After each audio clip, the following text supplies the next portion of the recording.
de muitos desses momentos em vários lugares do Brasil. Carlos Moura.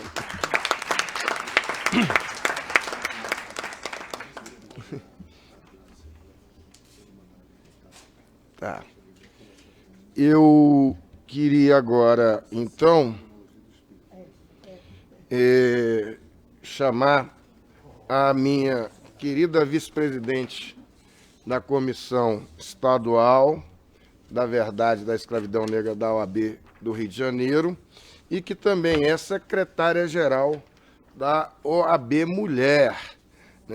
Um convite da doutora Marisa Gaudi, que muito nos deixou animado e orgulhosos de todo o trabalho que a Comissão Estadual da Verdade da Escravidão Negra tinha feito lá no Rio de Janeiro e que motivou que a doutora Flavinha, fosse convidada para ser dividida, né, entre a Secretaria-Geral da OAB Mulher, que é um cargo muito importante, e continuar na Comissão da Verdade, que ela era a secretária e passou a ser vice-presidente. Não, o que eu estou procurando é isso aqui. Então, a Flávia Ribeiro é advogada, é vice-presidente da Comissão Estadual da Verdade sobre a Escravidão Negra no Brasil, da OAB do Rio de Janeiro, é secretária-geral da OAB Mulher do Rio de Janeiro, é membro do Instituto dos Advogados Brasileiros, por minha indicação, muito orgulhosa, e é fundadora do Frente Favela Brasil. E vai agora, depois da salva de palmas de praxe, né, palestrar aqui no Conselho Federal da OAB. Doutora Flávia.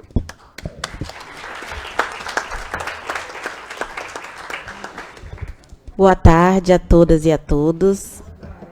É uma grande covardia falar depois da professora Maria Sueli, né? Mas eu vou tentar. A professora Maria Sueli falou um pouco da metodologia da Comissão da Verdade, que é a busca desses heróis e heroínas negros que a gente tem pelo Brasil.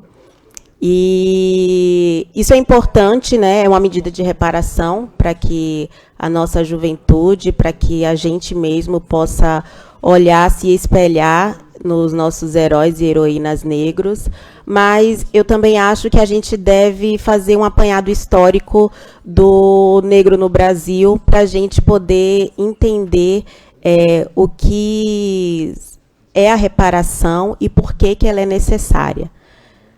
Nós sabemos que o Brasil foi descoberto em 1500 e, a partir daí, então, a gente teve uma cultura escravocrata aqui no Brasil, onde os negros de África vieram trazidos através dos navios tumbeiros e que a maioria deles já chegavam mortos aqui nos portos do Brasil, porque o tratamento que era dado a eles era um tratamento desumano.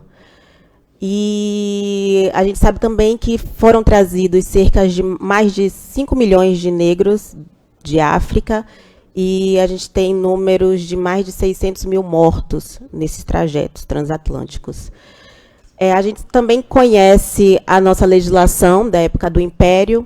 A gente sabe que a natureza jurídica desses negros escravizados eram de bens semoventes, que é o que se assemelha a animais, gados, vacas, e que a gente não detinha direitos, a gente não detinha capacidade civil, porém, o único ramo do direito que nos dava humanidade era o ramo do direito penal, pois o escravizado que cometesse algum crime, ele era punido através da lei. E existia até a pena de morte, o senhor poderia matar o seu... Quer dizer, ele não poderia matar, mas muitas vezes ele matava, e isso se justificava de que aquele escravo tinha cometido insurreição contra ele mesmo. Então, até um certo período era permitida a pena de morte, depois foi proibida, mas ainda assim muitos escravizados eram mortos por seus senhores de engenho. Já falei que a gente não detinha capacidade civil, então a gente não constituía família, a gente não tinha patrimônio, a gente não podia acumular riqueza. Porém, como a professora Maria Sueli nos falou, essa epistemologia que a gente aprende nas universidades, de que o ser, ele é só é ser humano aquele que detém o conhecimento, aquele que acumula riquezas, aquele que tem o conhecimento do que ele é no mundo. A gente não tinha a humanidade vista pela legislação brasileira e pelos olhos eurocêntricos da ciência, porém, eram os escravizados que trabalhavam como engenheiros, como carpinteiros, na medicina. Muitos escravizados vindos de África, eles trabalhavam para os seus senhores de escravos para poder dar aquele valor, aquele dinheiro do seu trabalho, para que aquele senhor de escravo acumulasse as riquezas. Então, já aproximando da época da abolição, a gente já tinha negros escravizados que tinham comprado as suas próprias alforrias, justamente por causa desses trabalhos que eles faziam. E a gente teve a lei do sexagenário, a lei do ventre livre, que a gente aprende nas escolas. Mas, ao mesmo tempo que a gente aprende que é bacana, que a lei do sexagenário visava que o escravizado após 60 anos era livre, essa mesma lei, ela impedia que aquele escravizado fosse livre se ele não pagasse uma indenização. Então, não adiantava ele fazer 60 anos para que ele fosse liberto. Ele ainda tinha que trabalhar para o seu senhor para que pagasse a sua própria liberdade. O mesmo acontecia com a lei do ventre livre. Não era todo filho de escrava que nascia livre. Ele tinha que trabalhar até uma certa idade para o seu senhor, até que pagasse também a sua indenização para, após essa idade, ser livre. A gente tem que lembrar também que a média de idade de um negro escravizado não ultrapassava 35 anos. Então, essa lei do sexagenário não alcançavam essas pessoas, né? E após 1888, a gente teve a Lei Áurea, onde todos os negros escravizados eram libertos. Ok. Mas a gente não teve com essa lei políticas públicas que colocassem os negros em um lugar de dignidade, de humanidade. Continuou o mesmo pensamento, continuou o mesmo tratamento de desumanidade desses corpos negros. Por quê? Após a abolição, a gente teve modificações na lei de terras, quando, na época do Império, era permitido que imigrantes que chegassem ao Brasil ocupassem terras para produzir, para aqui viver. Após a abolição, essa lei que permitia a ocupação das terras, ela foi proibida. Ou seja, os negros não poderiam mais ocupar o solo brasileiro. Então, restou para esses negros a marginalidade, a periferia, onde hoje a gente conhece como favela, como comunidade, foram esses lugares que foram reservados para os negros. O mesmo aconteceu na questão da educação. Na época da escravidão, os negros eram proibidos de frequentar as escolas. Após a abolição, as mulheres ainda eram proibidas de frequentar as escolas. Os homens ainda poderiam. Os homens libertos negros poderiam frequentar, mas no turno da noite. As mulheres não, as mulheres eram proibidas. Isso também nos mostra o resultado dessa pirâmide de privilégios que a gente tem hoje no Brasil, onde as mulheres negras estão na base dessa pirâmide de privilégios. Nós não temos educação, não temos riquezas, não temos saúde. E, assim, o poder público, o Estado que legitimou, naquela época, a escravidão, que era permitida por lei, ela continuou legitimando a exclusão do negro em diversos setores da sociedade. Nós não podíamos estudar, nós não tínhamos saúde, nós não tínhamos moradia. E esses resquícios da escravidão, eles perduram até os dias de hoje. Quando eu disse que na legislação penal era a única que dava humanidade ao negro, isso explica o porquê do encarceramento em massa dos corpos negros hoje em dia. Quando eu disse que era proibida a ocupação de terras na época da abolição, isso explica hoje porque a maioria dos negros ocupam as favelas e as periferias do Brasil. quando eu disse que os negros não poderiam estudar, os escravos libertos não poderiam estudar, os negros, os escravizados não poderiam estudar, isso explica porque a gente tem a baixa escolaridade de pessoas negras no Brasil. Então, essa reparação da escravidão nada mais é do que o Estado permitir que essas pessoas que eles proibiram que acessassem setores básicos que dariam dignidade para qualquer ser humano, que hoje elas acessem. As cotas nas universidades públicas é uma medida de reparação, né? Mas ela é uma única medida de reparação. A gente sabe que existem diversas outras medidas que precisam ser implementadas pelo poder público, que foi ele que legitimou a escravidão. Então, é ele que tem que dar a possibilidade desses negros, hoje em dia, ocuparem os mesmos espaços de oportunidade que as pessoas brancas. Então, a gente não está pedindo mais do que as pessoas brancas já têm. A gente não está pedindo que facilitem o nosso acesso. A gente está pedindo que sejam justos com a gente e que nos dê tudo aquilo que nos foi tirado durante 130 anos. Se a gente for comparar o Holocausto judeu e a escravidão negra no Brasil, o Holocausto judeu demorou 6 anos para que essas famílias tivessem a reparação em pecúnia. Eles foram reparados em dinheiro por causa do Holocausto. E aqui no Brasil, a gente tem mais de 130 anos de abolição da escravidão e nunca se discutiu a reparação em pecúnia.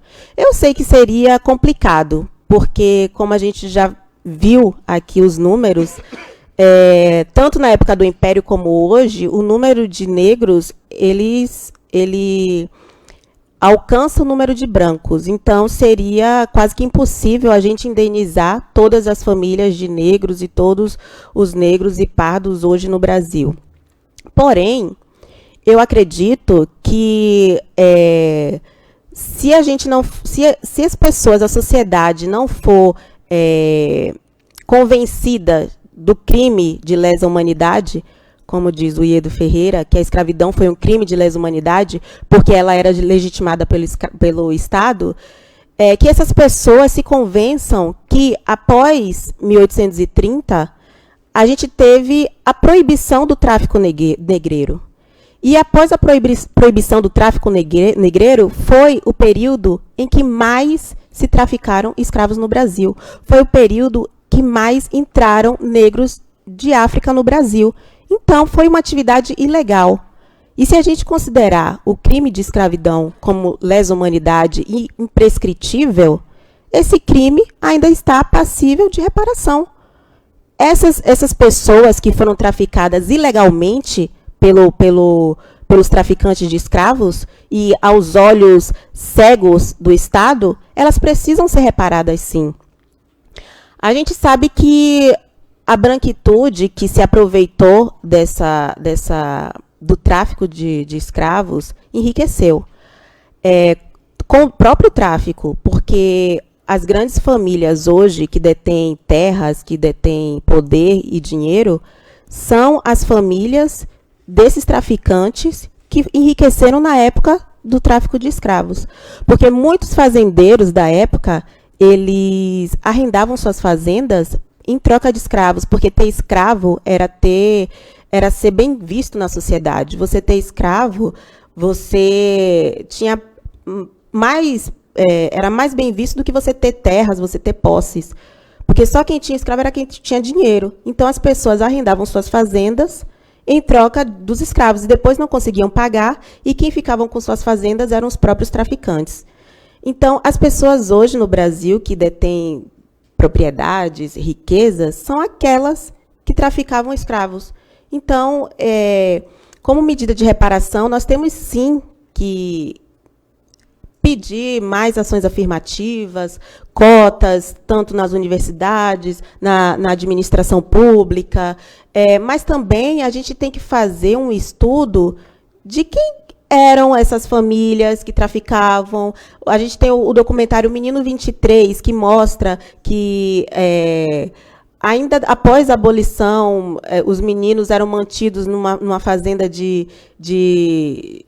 uma fazenda onde eles eram escravizados, e essa fazenda, os donos dessa fazenda, é uma grande família, que tem um grande nome no Brasil. E por que essa família não teve os seus bens confiscados? Assim como a gente não tem também os bens de quem comete crimes de corrupção confiscados. A gente pune, prende, mas a família desses corruptores continuam vivendo e usufruindo daquilo que foi roubado da população brasileira.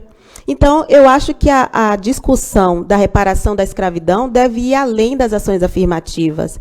A gente tem que pensar, sim, em uma maneira de reparar a população e a sociedade através do confisco dos bens dessas famílias que enriqueceram em prol do crime de lesa humanidade. Então, a Comissão da Verdade da Escravidão Negra no Brasil, do Rio de Janeiro, ela faz essa discussão. A gente tenta linkar todos os temas que a gente faz de eventos com a reparação e tentando trazer desses temas um produto. Nós tivemos pré-candidaturas negras, onde nós chamamos todos os pré-candidatos a deputados estaduais, federais, para falarem lá na tribuna da OAB o que eles fariam em prol da reparação da escravidão, caso eleitos. E a gente tem que repetir o evento para dizer aos que foram eleitos o que eles estão fazendo, a gente tirar o resultado desse evento, e aqueles que não foram eleitos, por que não foram eleitos, ou porque não chegaram a nem ser candidatos, porque muitos ficam pelo meio do caminho. Nós tivemos o evento Anemia Falciforme e a Reparação da Escravidão, pois a maioria das pessoas que têm anemia falciforme são de pele negra, né? É uma doença genética vinda dos negros, e a gente, como produto do evento, a gente vai judicializar essa questão da anemia falciforme, para que as famílias que não têm condições de fazer o tratamento possam fazer, e a OAB se predispôs a ajudar essas pessoas, e a Comissão da Verdade também. E nós tivemos o evento de cotas de estágio, o Juvenal falou sobre o decreto que institui as cotas de estágio na administração pública federal, e nós fizemos esse evento, porém, a gente ainda não teve o resultado dele, que seria a própria OAB do Rio de Janeiro se comprometer a fazer um cadastro de estagiários e estagiárias negras da OAB e indicar para esses cargos de estágio, fazendo uma parceria com o MUD, CIE, não sei. A gente precisa repetir esse evento, mas todos os eventos que a Comissão da Verdade da Escravidão Negra no Brasil do Rio de Janeiro tenta fazer, ela tenta buscar um termo de cooperação, um resultado que venha, de fato, reparar esses resquícios que a escravidão nos traz até os dias de hoje. O Juvenal falou aqui sobre essa questão da gente monitorar, e aí eu queria propor ao meu presidente, o doutor Humberto Adame, que a gente faça um evento sobre isso, e que, como resultado desse evento, a gente possa oficializar e cobrar as universidades que elas nos informem e que elas monitorem essa questão das cotas, para que a gente, em 2024, possa pedir a prorrogação desse prazo, porque é nítido e notório que precisa de prorrogação, pois a igualdade e a equidade não foi alcançada. Sobre o censo também, que o doutor Adame já falou, a Comissão da Verdade fez um censo junto com o Fórum de Mulheres Negras do Rio de Janeiro, que é o processo 3838. A gente oficializou todas as seccionais, e o doutor Humberto Adame, como conselheiro, ele levou para o Conselho para votação, que é o censo da raça, para a gente saber, para a OAB informar quantos advogados e advogadas negros e negras a gente tem dentro da OAB, porque assim a gente vai saber quanto que a gente paga de anuidade, e assim a gente vai poder cobrar também que negros e negras, os advogados negros e negras, estejam também nesses espaços de poder, né? Porque eu tenho toda a certeza que houve uma melhora, isso é inegável. O doutor Felipe Santa Cruz, tanto quando presidente da OAB do Rio de Janeiro, foi ele que abriu as portas para a discussão. Antes do Felipe Santa Cruz, a gente não se discutia sobre negritude dentro da OAB, e agora no Conselho Federal a mesma coisa. O Luciano dá continuidade a essa discussão. O Felipe Santa Cruz, agora no Conselho Federal, abre as portas também para essa discussão, mas a gente precisa não só discutir, eu acho que a OAB precisa apontar o dedo para si mesma e fazer uma mudança dentro da sua própria casa. A gente precisa saber quantos advogados e advogadas negras a gente tem dentro da OAB e precisa fazer uma campanha de promoção, de colocar esses advogados e advogadas negras em destaque, porque nós somos mais da metade da população e esses números não são refletidos nos espaços de poder. Então, acho que começando pela nossa própria casa já é um super exercício. E é isso, gente. Eu gostaria muito de agradecer estar aqui hoje no Conselho Federal, agradecer a Silvia Cerqueira, ao meu presidente, doutor Humberto Adame, pela oportunidade. E muito obrigada.